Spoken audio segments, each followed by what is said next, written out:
Doesn't go through the sweatshirt.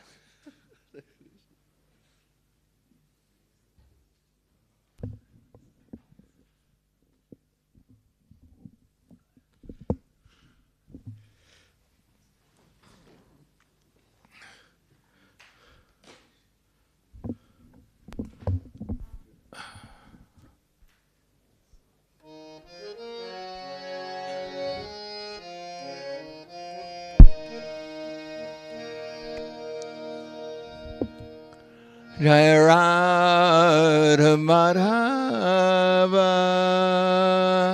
Jaya Kunja Bihari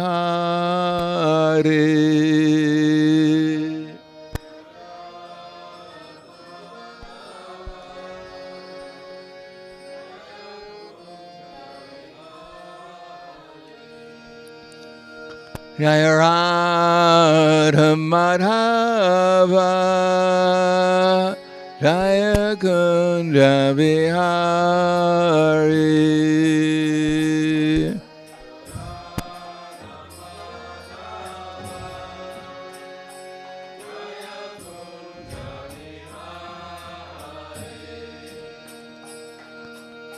Gopi Jana Vallabha Girivardhari Jaya Girivardhari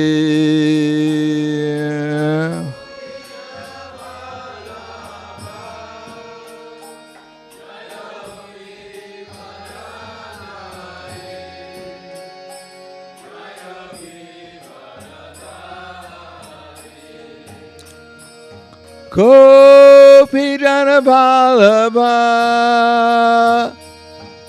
Girivardhari Jaya Girivardhari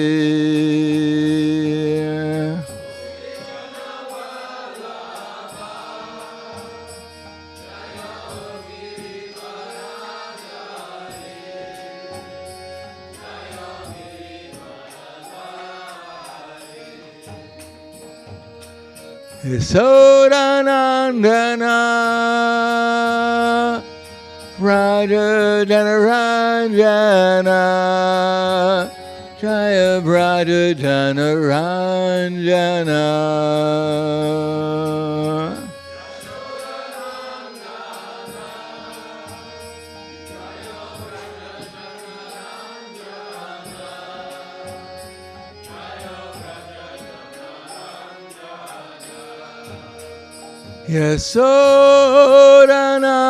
Yasodanandana Raja Janaranjana Jaya Raja Janaranjana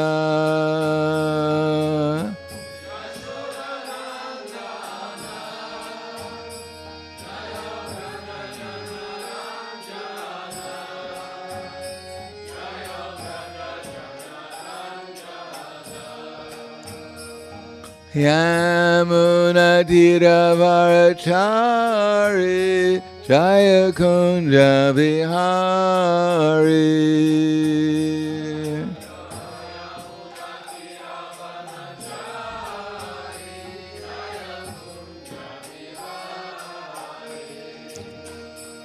Yamuna Tiravarachari Jaya Kunja Bihari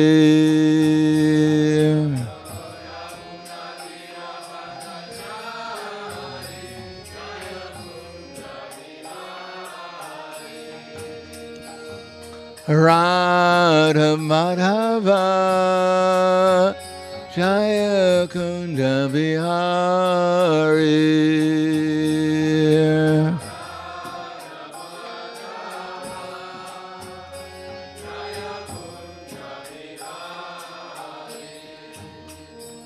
Jaya Radha Madhava Jaya Kunja Bihari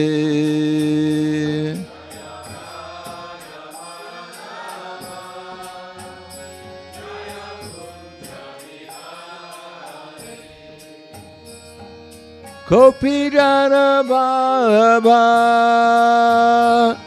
Girivardhari Jaya Girivardhari.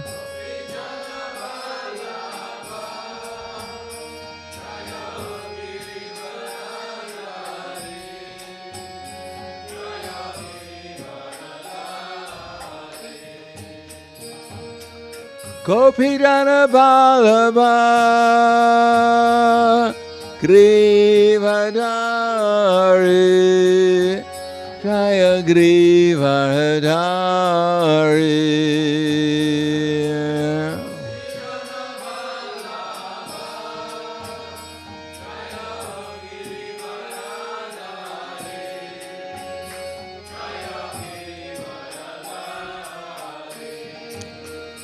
Yasodhanandana Raja Janaranjana Jaya Raja Janaranjana.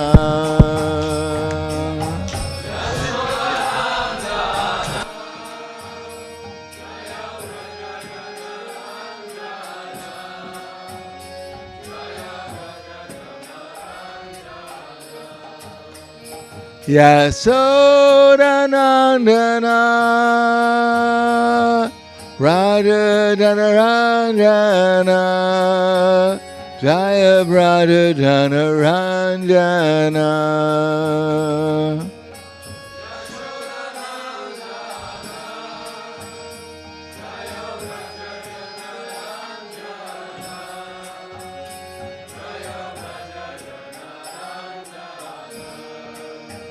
Yamunatiravarachari Jaya Kunja Bihari.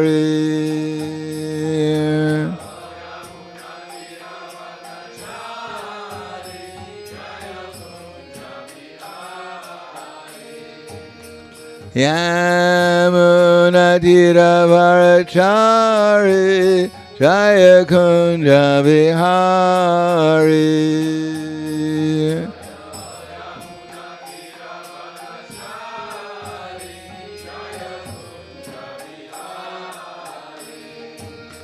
Radha Madhava Jaya Kunja Bihari.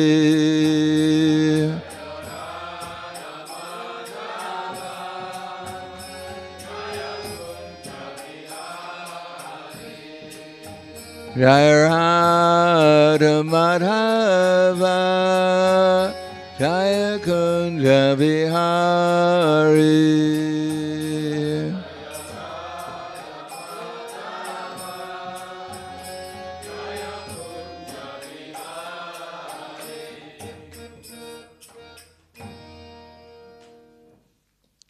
Jayam Vishnupad Paramahansa Parvadakacharya Asadhara Satushi Shiman. His Divine Grace Lacey Bhaktivedanta Swami Raj Srila Prabhupada Ki Jai.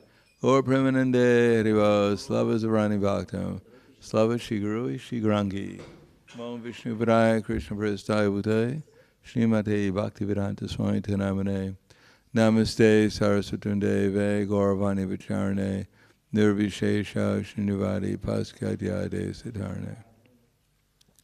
Om Agyanativanandasya Gananjana Salakaya Chaksur Militam Yena Tasmai Shri Gurave Namaha Shri Chaitanya Manobishtam Stapitam Yena Bhutale Swayam Rupa Kadamayam Hidati Swapadantikam Vandeham Shri Guru Shri Yuta Parakamalam Shri Gurum Vaishnavam Scha Shri Rupam Sagradatam Sahagana Raganatam Vitam Tam Sajivam Sadvaitam Savadutam Parijana Saitam Krishna Chaitanya Devam Shri Radha Krishna Padan Sahagana Lalita Shri Visakans Vitamscha Hey Krishna Karna Sindho Dinabandho Jagatpate Gopesha Gopika Kanta Radha Kanta Namostute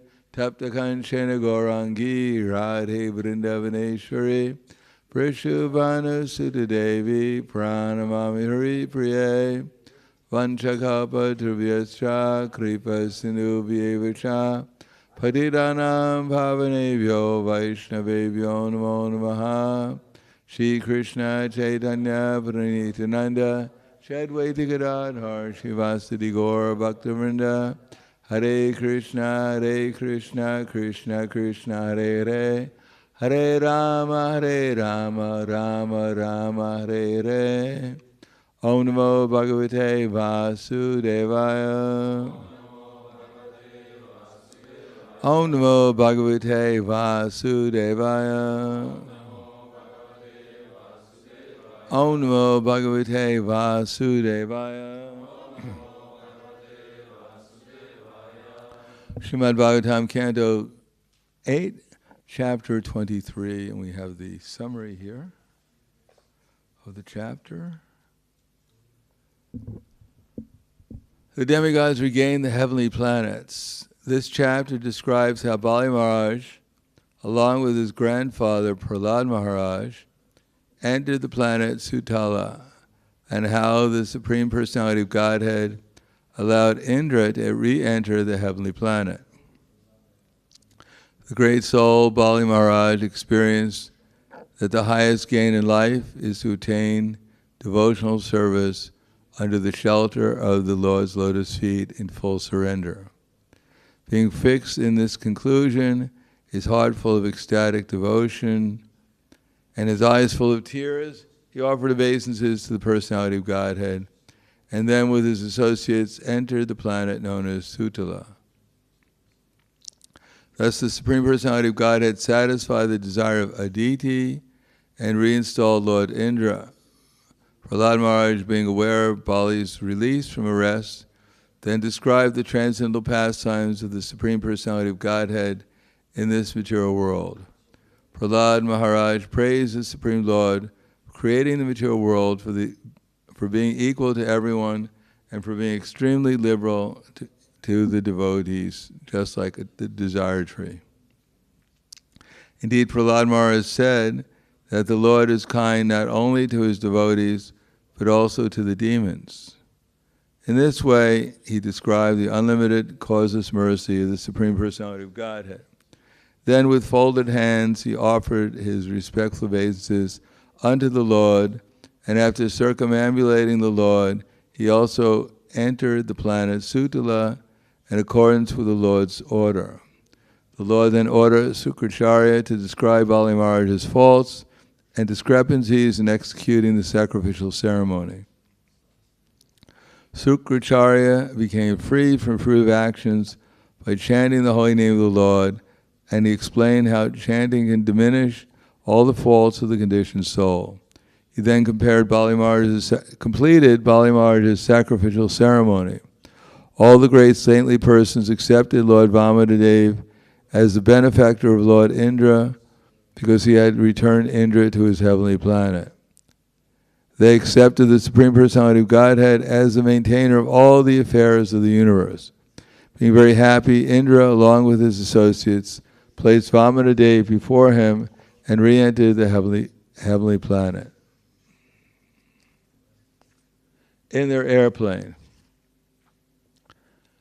having seen the wonderful activities of Lord Vishnu and the sacrificial arena of Bali Maharaj, all the demigods and saintly persons, pitas, bhutas, and siddhas glorify the Lord again and again. The chapter concludes by saying that the most auspicious function of the Lord, of the conditioned soul, is to chant and hear about the glorious activities of Lord Vishnu. Text 1. There's no purports. Translation. Shukadeva Goswami said, when the Supreme, Ancient, Eternal Personality of Godhead had thus spoken to Bali Maharaj, who is universally accepted as a pure devotee of the Lord, and therefore a great soul, Bali Maharaj, his eyes filled with tears, his hands folded and his voice faltering in devotional ecstasy, responded as follows. Bali Maharaj said, "What a wonderful effect there is in even attempting to offer respectful obeisances to you. I merely endeavored to offer you obeisances, but nonetheless the attempt was as successful as those of pure devotees. The causeless mercy you have shown me, fallen demon, was never achieved even by the demigods or the leaders of the various planets." It actually has a purport, so. Shri Balir Uvacha Aho Pranamaya Krita Samudyamaha Prapana Bhaktarta Vidovi Samahitaha Yaloka Palais Twad Anugraho Marar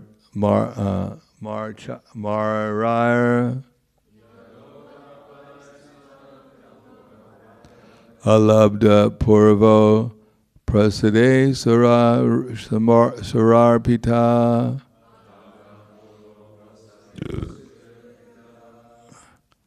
Shri Balir Uvacha Aho Pranam Maya Krita Samudyama Prapana Bhaktarta Vido Samahita Yaloka Palais Twad Anugraho Marar Alabda Purvo Prasade Sare Pita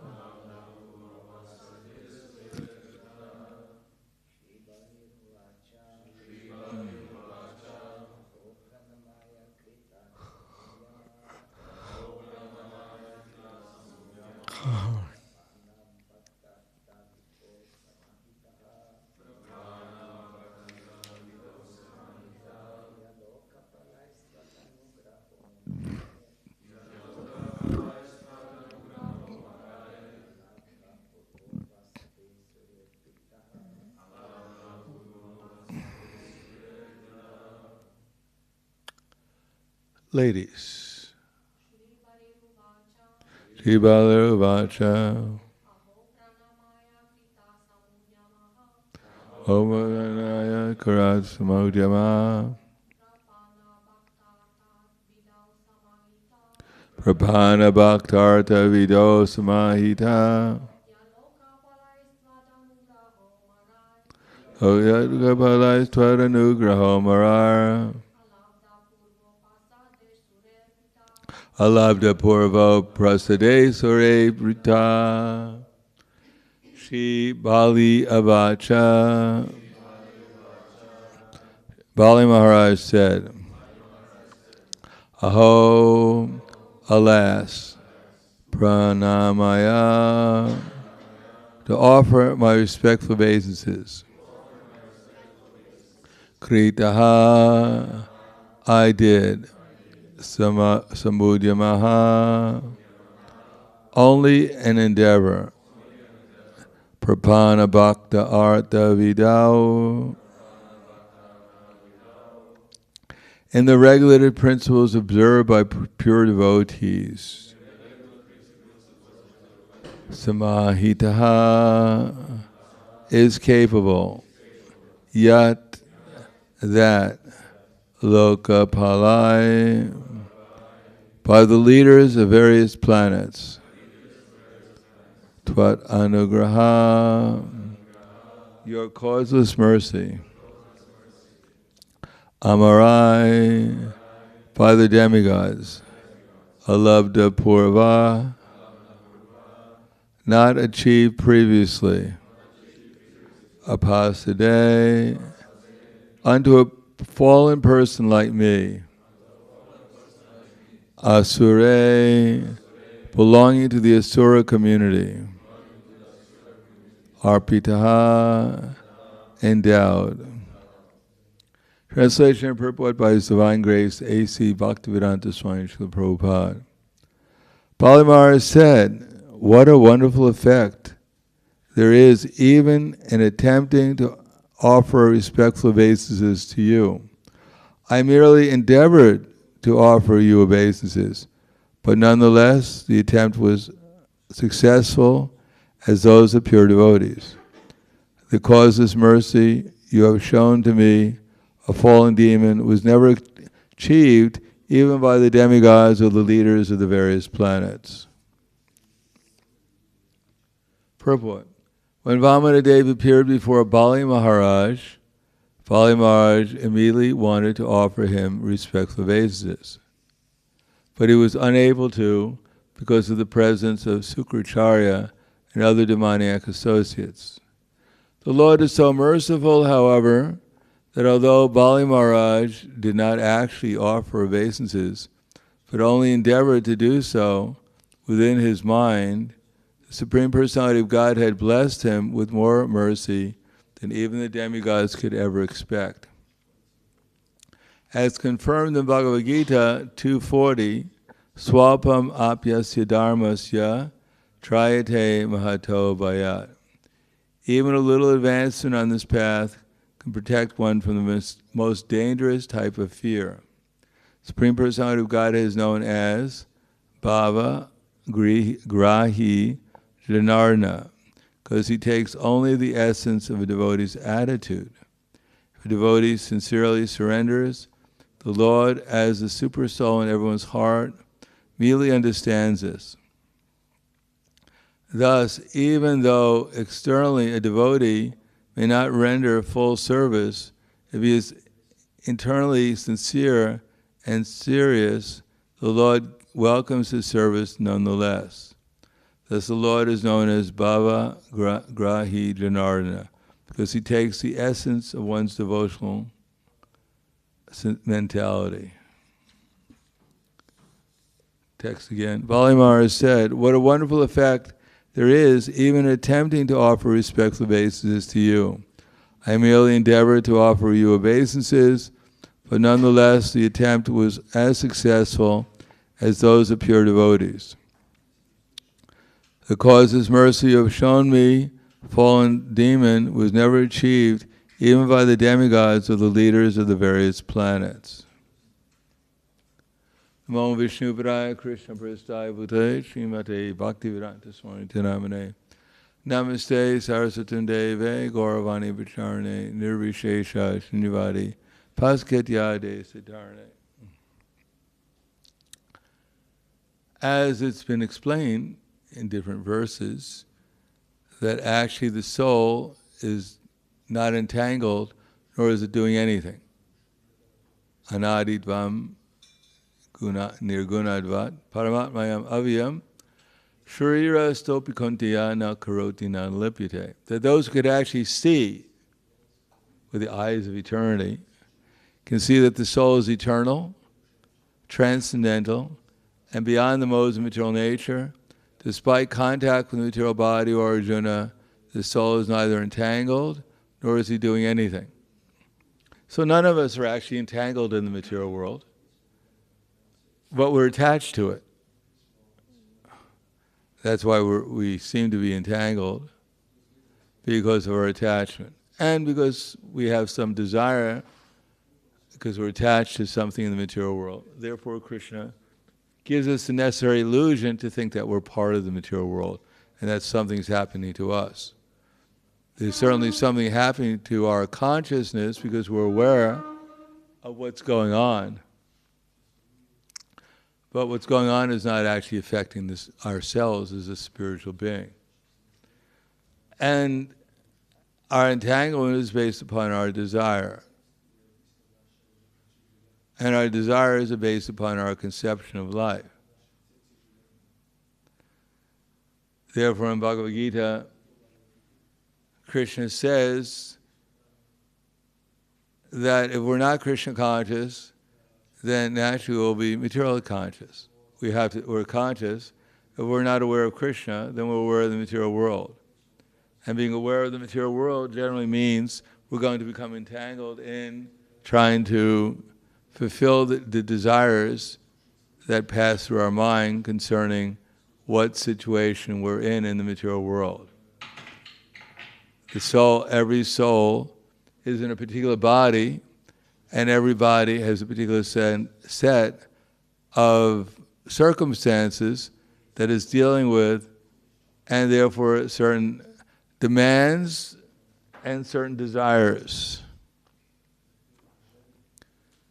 The body tells us what it needs, and then there's things that we may desire that even the body doesn't say it needs. Just like, for instance, the body says, I'm hungry, but there's a limit to the hunger that the body, because there's so much food you can put into the stomach. And besides that, generally speaking, the body's not demanding that we put in as much as possible into the stomach. A matter of fact, the body would prefer that we don't fill it all the way up. But the mind can come up with so many different desires. It's worried about, will it be enough for tomorrow, and therefore let me stock my food so that I make sure that in case something happens, there's an earthquake or the roof falls in, I'll have something to eat underneath the rubble. So the mind can come up with so many desires, and generally speaking, the body, because it's limited, can only engage us so much, but the mind can engage us unlimitedly. Just like modern society is an example of that, how they've made everything so complicated in the name of progress. The ass can eat the grass underneath its feet. It doesn't have to work so hard. But it believes that the washerman is actually going to provide his food, although he could just bend down and get it. And therefore he's willing to work very hard just to get a little bit of grass from the washerman. Civilly minded society means to work hard in order to get a little bit of grass. Because the souls entangled in material nature have lost their intelligence. They've been enamored by the glamour of material so-called progress, but ultimately the progress winds up to be in the same place. One can chase his tail and think that I'm almost there, but one will never quite get there. And even if he suddenly catches up with his tail, the tail wasn't really going anywhere anyhow. So everyone's trying to catch up with their tail, and therefore going through a great endeavor, getting praise for how hard they're working, but ultimately they're working hard for nothing, just to catch their tail, just to get the grass underneath their feet. Therefore, Krishna says in Bhagavad Gita, Ya nisha sarvabhutanam tasyam jagrati samyami yasyam jagrati bhutani sa nisha pashuto mune. That what is night for all sentient beings is a time of awakening for the self-control. And that what is night for the self-control is a time of awakening for all sentient beings. In other words, those who are in the material concept of life believe that the purpose of life is to somehow or another survive. And while we're surviving, provide the necessities for whatever the body and mind demand.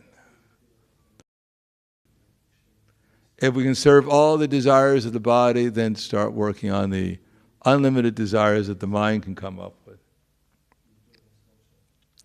Even when one becomes Brahma, then one wants, with 4 heads, one wants to become a Brahma with 5 heads. One is thinking, if I had 5 heads, then my life would be more complete. And one who has 5 heads, he wants 10 heads. And therefore there are Brahmas in universes with 10 million heads, and they're still not satisfied. They want to become a Brahma with 20 million heads. double it. So that's the mind. And those who are chasing after their mind's desires, they're in darkness. But they think that's the purpose of life. And they think that the people who are endeavoring for spiritual consciousness, they're wasting their time for something imaginary. And the people who are chasing after spiritual consciousness, they're thinking that the people who are running after their tail, they're wasting their time.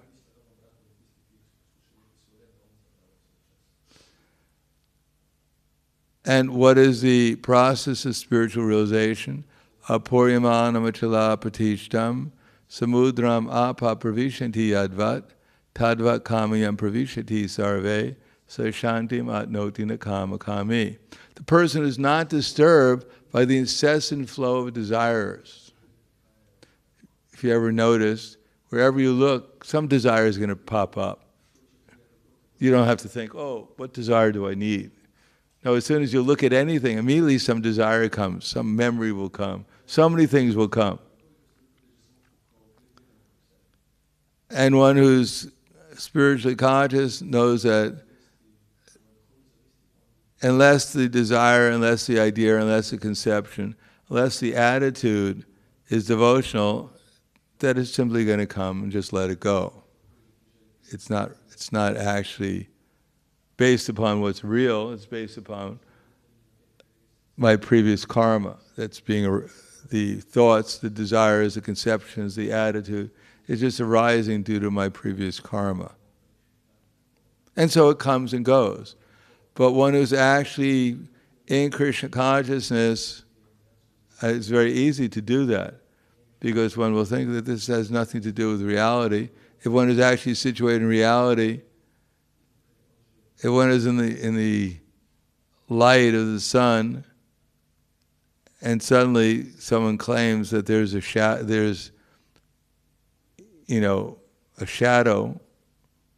and it's going to come and kill you, but you can see it's a shadow, so you don't take it seriously.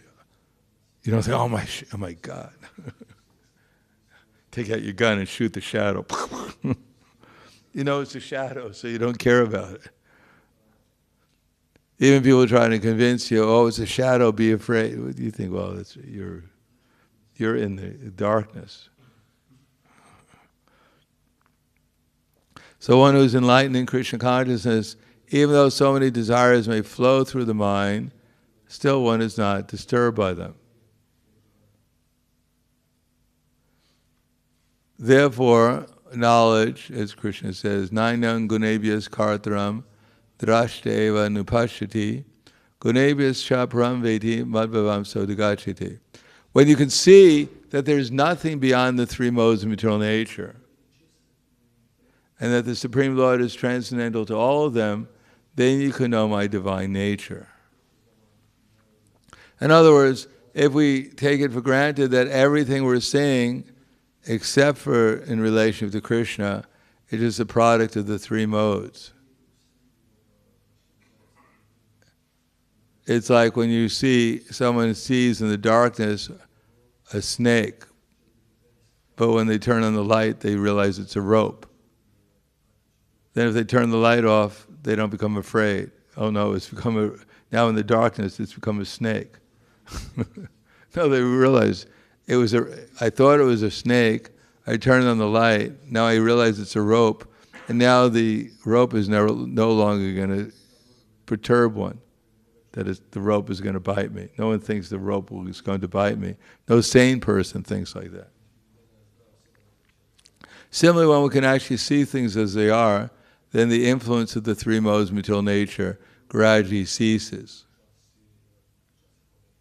If we think it's all of a sudden one day, the magical fairy will come and hit me with a wand and I'll become enlightened, it's not how things work.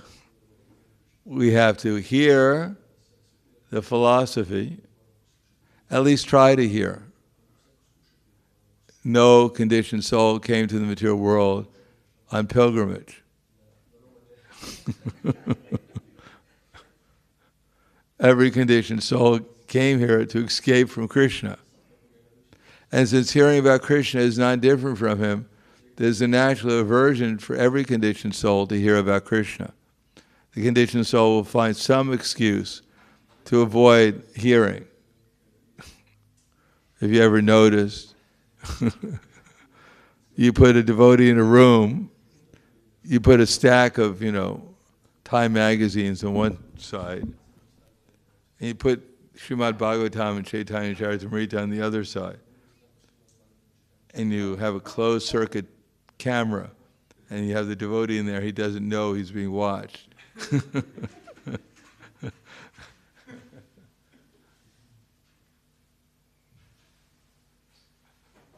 Then you find out which one he goes to. Oh, just take a little peek here. Oh my God, wow. 3 hours later, oh, there's the Bhagavatam there.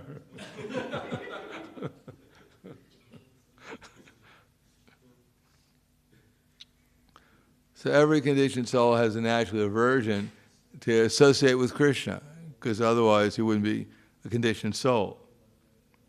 But gradually one can develop a taste by sadhana, by practice, and therefore part of that is to get a little bit of taste and therefore be able to become sincere. Sincere means when the choice is there, when we can do one thing or we can do the other thing, we can surrender to Krishna and have the proper attitude. First of all, easier to surrender to the body than the attitude. Because we could have a completely wrong attitude and we can do the right thing, supposedly the right thing. And no one will get all kinds of praises. Yes, I know, I'm great. But I'm humble too, so it's all right. So we can do something just to hear our name vibrated. Ah, nectar. Glory be my name. So we could do that, or we can do something in order to pacify my mind. I feel guilty unless I come to the program. So I want to go there so I don't feel guilty. Or I want to show everyone how great I am because I go there. Unlike these other fallen souls who don't attend. So we can try to satisfy our mind. We can try to satisfy our intellect. Let me figure out what this is all about. I'm interested, I'm curious. Or we can try to satisfy our ego. That I'm going to realize who I actually am, how great I actually am. Or we could try to satisfy Krishna and have a devotional attitude. To try to do it to please him. So Krishna will reciprocate whatever we're doing, but especially Krishna will reciprocate spiritually if our attitude is spiritual. Otherwise, how do we expect Krishna to reciprocate? In the Varna and Ashram system, then there's desires, material desires, but they're refined as one progresses in the Varna Ashram system. From simply using Krishna to satisfy my desires, my distress, and my desire for comfort in the material world, better circumstances to exist in, and avoiding the unpleasant circumstances. So that's there at the beginning. And then one develops some faith that Krishna, maybe there's something higher. Just like Ramananda Roy was talking to Chaitanya Mahaprabhu about what the goal of life is. Ramananda Roy, first of all, mentioned Varnashrama Vicharita Purushena Pumakpaman Vishnu Rajate Panta Nyanyan Toshi Karanam. That first of all, one has to practice Varna and Ashram because it's the basis of being a human being. Otherwise, without Varna and without Ashram, then one is actually an animal at best, or maybe less than an animal. So it's not that we reject Varna and Ashram as although Chaitanya Mahaprabhu said, Eka Ari Bhaya, that this is external. If you know something more, then go on. It's not that Chaitanya Mahaprabhu rejected Varnashram as a means, but he said that in Kali Yuga, it's not really sufficient to bring us to the spiritual platform. We don't have the time to go through the Varna and ashrams. But still, it's the background of human life, and therefore, at least we should appreciate what Varna and ashram is. Varna, in order to get our necessities without in harmony with natural nature, so we can have clean air, fresh water, etc., etc. And so we can execute our duties in Krishna consciousness. And ashram, so we can become detached from sense gratification and fix the mind on Krishna. So that's there, but one has to progress further in order to renounce the fruits of one's work, dedicate the work to Krishna, etc., etc. And Chaitanya Mahaprabhu rejected all of it, and finally he said, Ramananda Roy quoted from Lord Brahma, Gyane Priyasa Mudupasthanamanta Eva, hear about Krishna. Because if we hear about Krishna, it becomes the foundation to find out what we should do, how we should think, how we should see things, and ultimately what the proper attitude should be. It comes all at once by hearing, but then we have to try to capture it. And we know we've captured it because we can remember it. Anything we can't remember, it means we didn't pay any attention or very much attention to it. But that's all right. It takes time to learn how to pay attention. Because even Arjuna said, my mind is like a hurricane. It's just flying everywhere. If it was let out of my mind, it would probably tear the building apart. It's more difficult to try to control the wind. So it takes some endeavor. Therefore, we come here, we hear, and it takes an endeavor. But that's our advancement. We're actually trying to take control of our mind. We're trying to use our intelligence to take control of the mind. Otherwise, we can sit there in class, and our mind can go all around. Prasadam. How many minutes left? Oh, it's almost there. I'm feeling separation, but not from Krishna.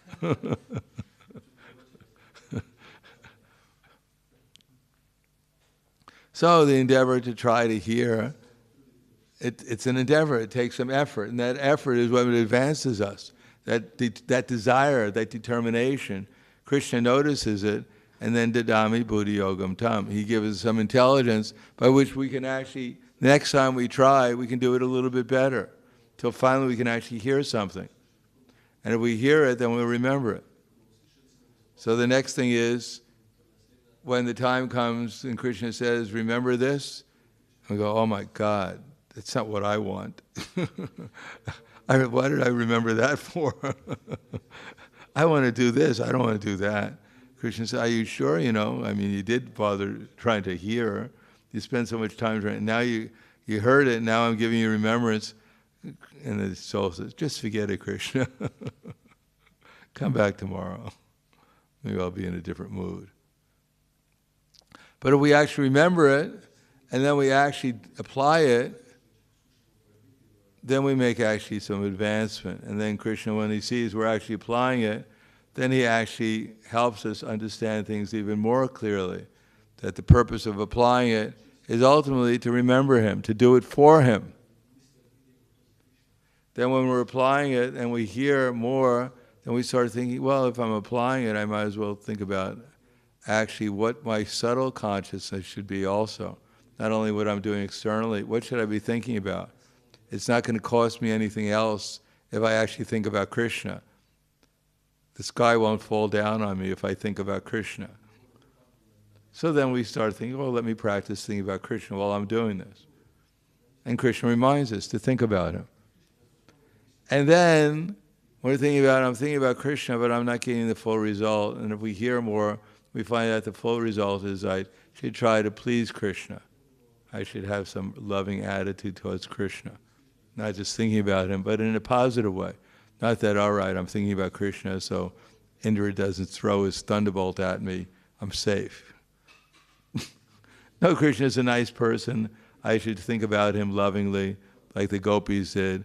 And then when we're remembering what we should be doing, we're doing it, remembering Krishna, then we think about Krishna in a devotional way.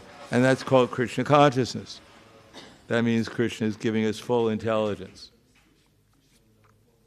So that's what we're trying to acquire, Buddha Yoga, full intelligence, just like Bali Maharaj did. He supposedly lost everything, but actually when he was fully Krishna conscious, it didn't matter whether he had everything or he had nothing. But Krishna didn't take everything, he took everything away and then he gave him everything. Because to Krishna it didn't matter either.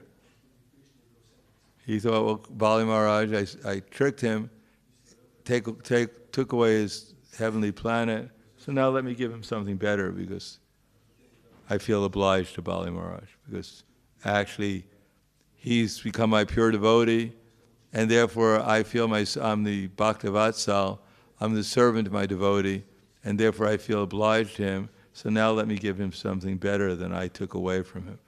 So that's Krishna. You give him something, and then ultimately he gives himself, and he himself happens to include everything, so he's willing to give you everything, whatever you desire. So I'll stop there. Thank you. Any questions or comments?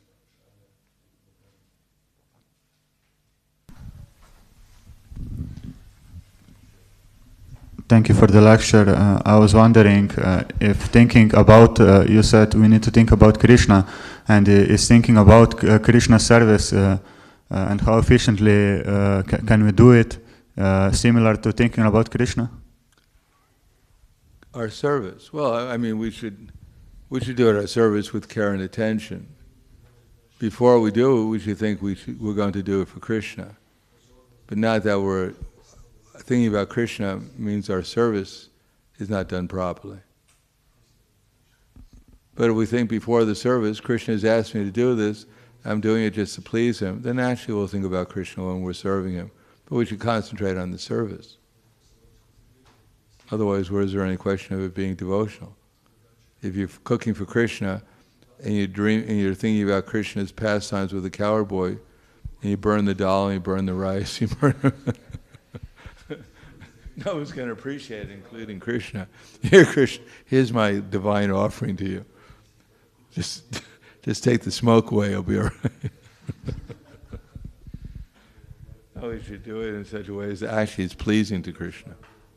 Then even if we can't think about Krishna all the time, if we do things carefully with care and attention, then Krishna will give us more intelligence so that eventually we'll be able to do both simultaneously. Do it with care and attention and think about Krishna at the same time. Thank you. There's also questions on the internet from bhakti-yoga Tilburg. Hare Krishna Maharaj, sometimes we are not aware of trains of thoughts coming from experiences from the past stored in subconsciousness. Is this subconsciousness also the mind? Well, we're certainly aware of the subconscious through the mind. But subconscious, this is material. These are a mundane conception of subconsciousness. Actually, consciousness is in the soul, and Krishna is the one who gives remembrance, knowledge, and forgetfulness. So our conception of where memory comes from, it's not from the subconscious. There is something called parabdha and aparabdha karma, and Krishna is in charge of manifesting that through his energy called kala, and maybe through the gross material nature, and they call that subconsciousness. Well, our understanding is under the control of time. The three modes are under the control of time, and under the control of time, the three modes of material nature bring about karma in different ways. So what they call subconsciousness is simply our karma being manifested in a subtle way.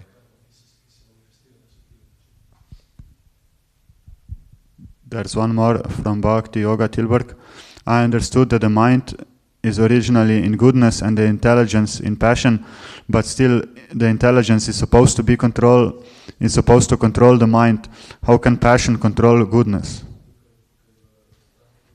Well, passion can control goodness. Ignorance can control goodness too. You may, just like Ajamil was in goodness, but when he saw a Sudrani embracing another Shudra, he fell victim to the mode of ignorance, although he was in goodness. So, it's a question. But how passion and everyone came to the material world to lord it over the material nature. No one came here, or very few liberated souls come to the material world simply to perform devotional service, like Narada Muni.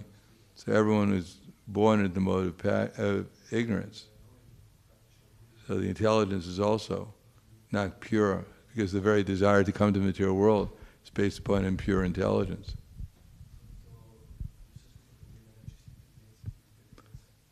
And the mind, which is receptive, can be in passion, it can be in ignorance, it can be in goodness. So when the soul is engaged, when he hears Krishna consciousness, then the intelligence comes into the mode of goodness. And then he can actually control the mind and senses with transcendental intelligence. But he has to hear from Krishna and his representatives. Then he can get purified intelligence.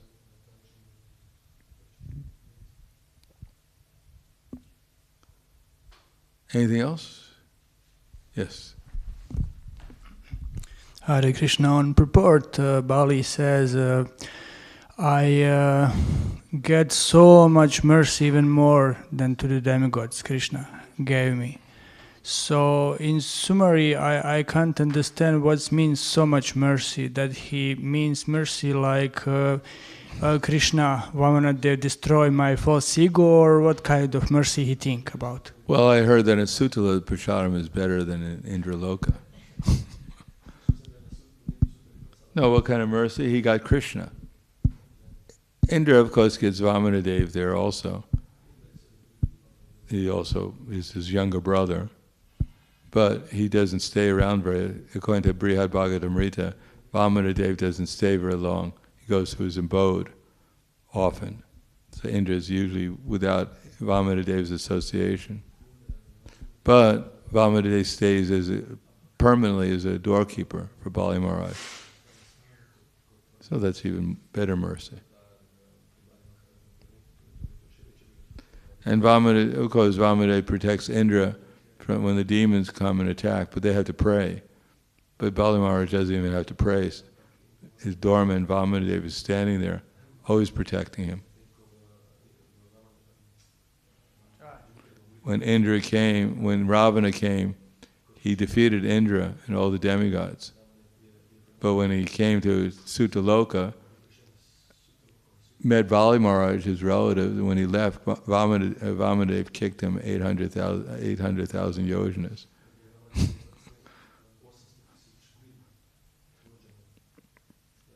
So, there's a more intimate relationship between Bali Maharaj and Vamanadev than there is between Indra and Vamanadev. Kvala Grantaraj Srimad Bhagavatam ki jai, Srila Prabhupada ki jai, Gaur Premanande.